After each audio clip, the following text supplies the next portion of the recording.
What's going down, everybody? Welcome back to another altered art tutorial. Today, I've got a card here that looks mostly already finished, and I wasn't actually going to plan on doing anything tutorial-wise, video-wise with it, but I started and realized that I don't have a distressed text box tutorial yet. So here we go. We've got a grist. It's got Oogie Boogie on it already, and I actually started, you can see that I started to do some lines and some cracks, and I've dirtied up here a little bit, and we're going to do the rest of it down here. So today we've got an 18-0 liner, really fine one. We've got a 0 round that's a little bit beat up, but it's okay. These are brushes that I've showed off on previous tutorials. And then we're going to use burnt sienna. That's one of the classic browns I use. We've got a yellow. It doesn't need to be this big long name yellow medium. It can just be yellow. And I don't even use this for distressing text boxes very often, but I wanted to keep with the really brown, yellowish, orangish, grungy look. Then we've got just a regular ebony black. This is actually mixed black flat plus gloss to make a satin. We've covered mixing your own paints in previous videos. And then classic titanium white.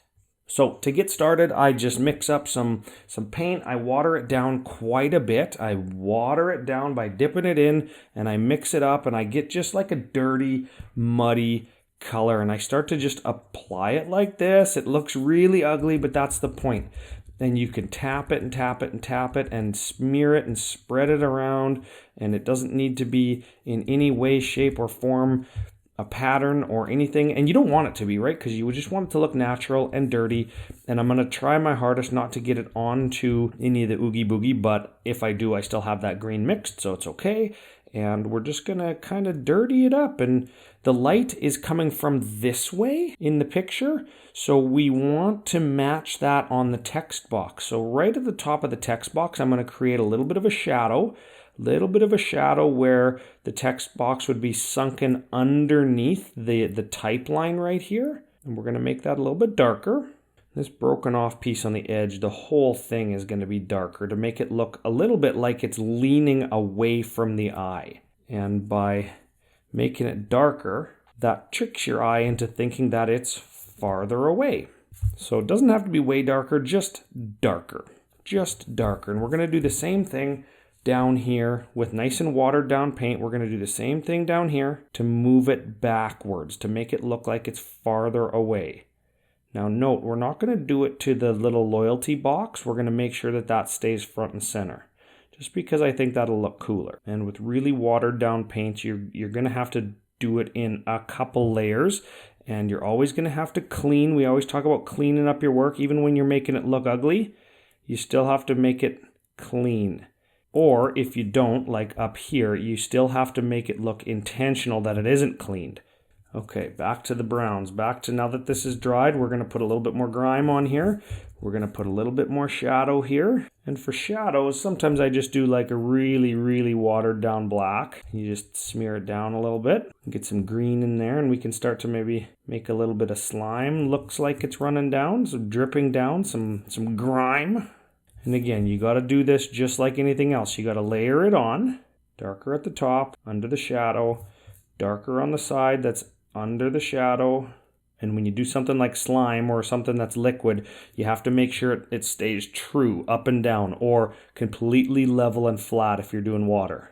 Now I would clean my brush off, and I would just add some yellow and green. That's the green that I use to do the base of Oogie Boogie. I would just add a little bit of highlight just to give it a little bit of visual interest. I like the look of that green that I had there, so I'm going to use it with a little bit of brown, and I'm just going to add some more smearing and dirt and grime, and then staying true to the light source, I am going to, and you can already see under these little loyalty boxes, there is a little bit of a shadow, but we're going to add a little bit more. Feather it out with our finger like that. Now with the the type line, just like I did with the name line, basically that's just or yellow and brown mixed. A little bit of green mixed in with my yellow, but that doesn't matter.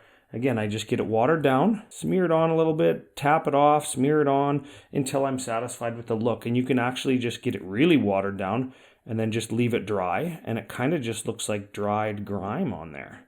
kind of gets splattery or splotchy because the water doesn't really mix in with the cardstock very well. Now, I don't want to distress this too much, but I do want the color of the text box to all be uniform, and the original text box down here is kind of pink, kind of mauve-y colored, and I just wanted a little bit more yellowish brown just to match the rest of the card's color.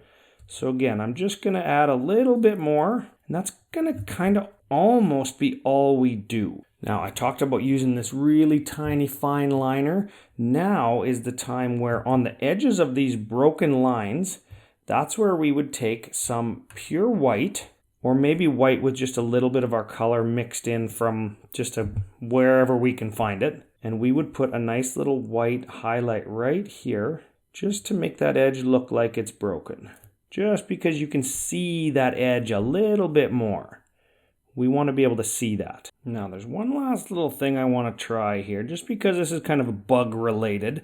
We're going to try and do just a little tiny spider web right here. I don't even know if the camera is going to be able to see this, but I think it'll give a nice little touch to the card, and you'll barely even notice it, but it's that last little thing that might set the altar apart. And you use your smallest brush, and you can clean up if your line gets a little bit rough because you don't have enough water in your paint, you can clean it up a little bit with a toothpick.